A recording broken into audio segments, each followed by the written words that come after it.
Bom dia a todos vocês. Hoje é terça-feira e nós vamos começar o nosso estudo de número 5 do livro A Gênese, do nosso professor, o nosso querido professor Allan Kardec. Nós ontem estudamos a introdução e hoje nós vamos iniciar realmente o estudo de A Gênese, no seu capítulo 1, advertidos pelo professor Allan Kardec da importância desse capítulo 1, intitulado Caracteres da Revelação Espírita, tá bom?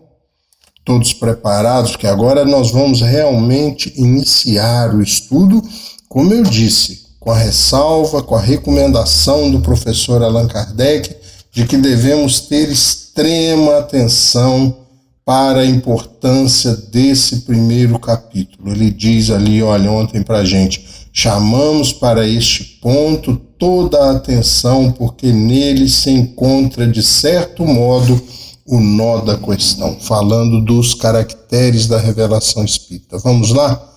Capítulo 1 da Gênese, caracteres da revelação espírita, item 1. Pode o Espiritismo ser considerado como uma revelação? Nesse caso, qual é o seu caráter? Sobre o que está fundada a sua autenticidade? A quem e de que maneira ela foi feita? A doutrina espírita é uma revelação no sentido teológico da palavra ou, por outra, é no seu todo o produto de um ensino oculto vindo do alto? Ela é absoluta ou suscetível de modificações? Trazendo aos homens a verdade integral, a revelação não teria como efeito impedi-los de fazer uso de suas faculdades, desde que lhes pouparia o trabalho de investigações? Qual pode ser a autoridade do ensino dos espíritos se eles não são infalíveis nem superiores à humanidade? Qual a utilidade da moral que eles pregam, se essa moral não é outra senão a do Cristo já conhecida? Quais são as verdades novas que eles nos trazem? O homem tem necessidade de uma revelação e não pode encontrar em si mesmo e em sua consciência tudo o que lhe é necessário para se conduzir? Tais são as questões sobre as quais importa nos fixemos. Ele faz essa relação de ponderações, de perguntas, de questionamentos e nos diz: tais são as questões sobre as quais importa nos fixemos. É importante que nós nos fixemos nestas perguntas. E aí, a partir da 2, ele começa a esclarecer. Ele diz assim, item 2. Definamos primeiramente, antes de começarmos, o sentido da palavra revelação. O que quer dizer revelação? Revelar, do latim revelare, cuja raiz é velum, véu, significa literalmente sair de sob o véu. Figuradamente, descobrir, fazer conhecer uma coisa secreta ou desconhecida. Em sua acepção vulgar, a mais geral, é empregada no sentido de qualquer coisa ignorada e que é esclarecida, de qualquer ideia nova que nos põe a par daquilo que não sabíamos. Então, de forma vulgar, né, na nossa linguagem normal, na nossa convivência normal, ele diz, em sua acepção vulgar, a mais geral, sobre revelação, é empregada no sentido de qualquer coisa ignorada e que é esclarecida, de qualquer ideia nova que nos põe a par daquilo que não sabíamos. Ele deixa bem claro o que é revelação. Por quê? Porque ele diz caracteres da revelação espírita. E ele continua, sob esse ponto de vista, né, acima ali no primeiro parágrafo, sob esse ponto de vista, todas as ciências que nos fazem conhecer os mistérios da natureza são revelações, e se pode dizer que há para nós uma revelação incessante, porque nós estamos o tempo todo descobrindo novas coisas. E ele diz: a astronomia nos revelou o mundo sideral que não conhecíamos, a geologia, a formação da Terra, a química, a lei das afinidades, a fisiologia, as funções do organismo, etc. Copérnico, Galileu, Newton, Laplace, Lavoisier são os reveladores. Então, cada ciência fez revelações e cada um desses cientistas foram os reveladores dessa nova ciência, dessas novas descobertas, dessas revelações colocadas à disposição da humanidade, ok? Item 3, ele diz assim: o caráter essencial de qualquer revelação, vejam que ele determinou o que é revelação, né? Definamos primeiro o sentido da palavra revelação, depois fala ali no segundo parágrafo do item 2 o que é a revelação na área de todas as ciências, e agora no 3 ele diz: o caráter essencial de qualquer revelação, de todas as revelações, deve ser a verdade. Revelar um segredo é fazer conhecido um fato. Se é falso, não é mais um fato e, por consequência, não há revelação. Toda revelação desmentida pelos fatos deixa de o ser, deixa de ser revelação. Se é atribuída a Deus, Deus, não podendo mentir nem enganar-se, ela não pode emanar dele, de Deus, portanto, deve ser considerada como um produto da concepção humana. Então, aquelas verdades ditas divinas, ditas provindas ou provenientes de Deus, que foram desmentidas, né, nós não podemos admitir que elas venham de Deus, por quê?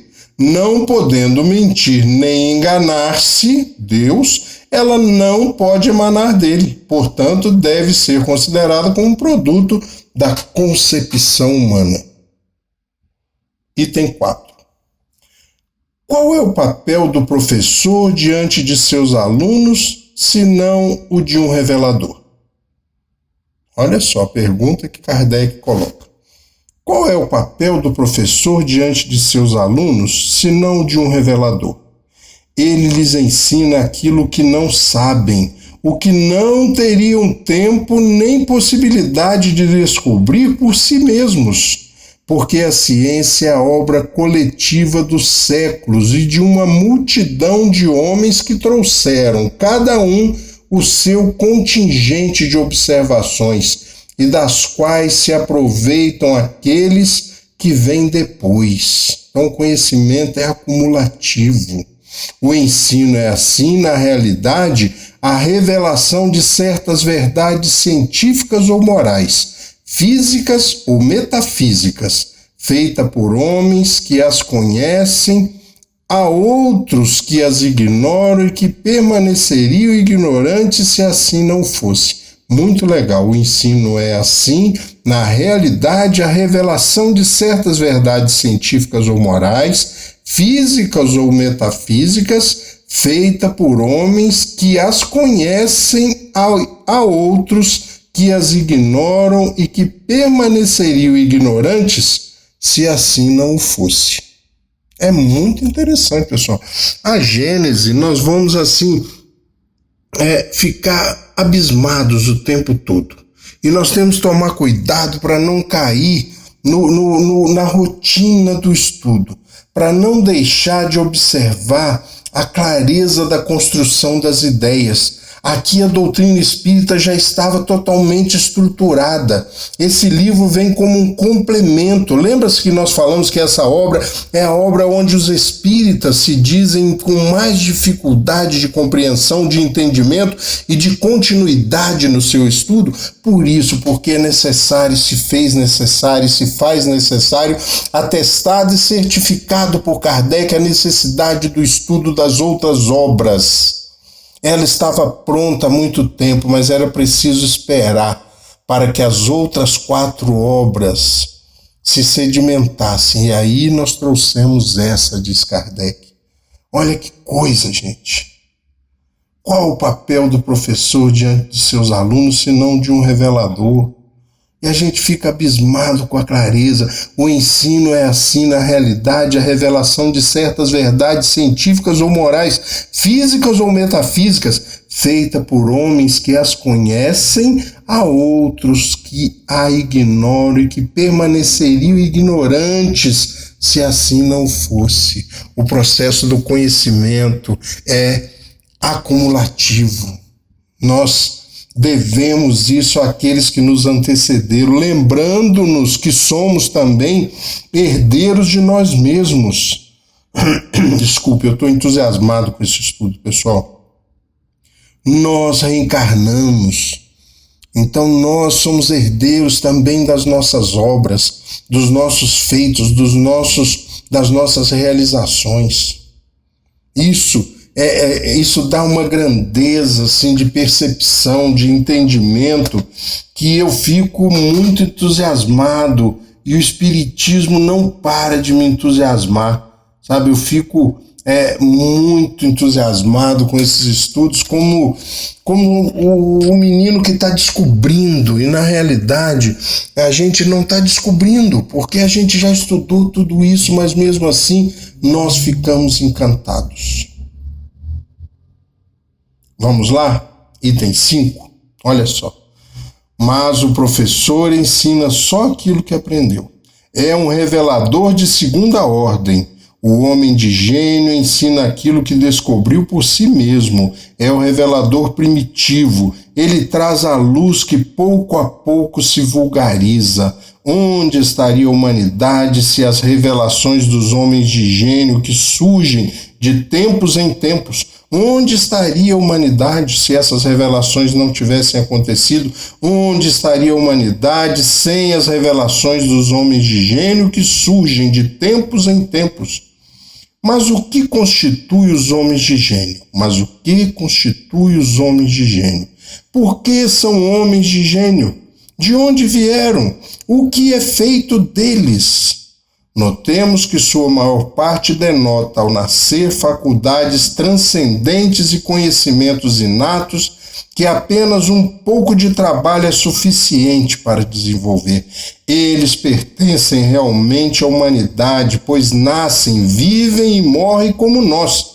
Onde, porém, adquiriram esses conhecimentos que não puderam aprender durante a vida? Dir-se-á, como os materialistas, que o acaso lhes proporcionou matéria cerebral em maior quantidade e de melhor qualidade? Nesse caso, eles não possuiriam mais mérito do que um legume maior e mais saboroso que outro. Dir-se-á com certos espiritualistas que Deus os dotou com uma alma mais favorecida que a do comum dos homens? Suposição também sem lógica, pois assim se atribuiria parcialidade a Deus. A única solução racional desse problema está na pré-existência da alma e na pluralidade das existências. O homem de gênio é um espírito que viveu por mais tempo e, por conseguinte, tem mais aquisições e mais progresso que aqueles que se acham menos adiantados. Encarnando-se, ele traz o que sabe, como sabe mais que os outros, sem ter de aprender, é o que se chama um homem de gênio. Mas o que ele sabe não é outra coisa senão o fruto de um trabalho anterior, não é o resultado de um privilégio. Antes de renascer, portanto, era um espírito adiantado. Ele se reencarna, seja para que outros se aproveitem do que já sabe, seja para adquirir progresso. Os homens progridem incontestavelmente por si mesmos e pelos seus esforços de sua inteligência. Mas, entregues às suas próprias forças, esse progresso seria muito lento se não fossem ajudados pelos homens mais adiantados, como o escolar o é pelos seus professores. Os homens progridem incontestavelmente por si mesmos e pelos esforços de sua inteligência, mas entregues às suas próprias forças, esse progresso seria muito lento se não fossem ajudados pelos homens mais adiantados, como o escolar o é pelos seus professores. Todos os povos têm tido homens de gênio que surgem em épocas diversas para impulsioná-los e tirá-los da inércia. Que texto! Que texto, pessoal! Não permitam que isso passe sem que a gente releia. Que Jesus nos abençoe a todos. Até amanhã.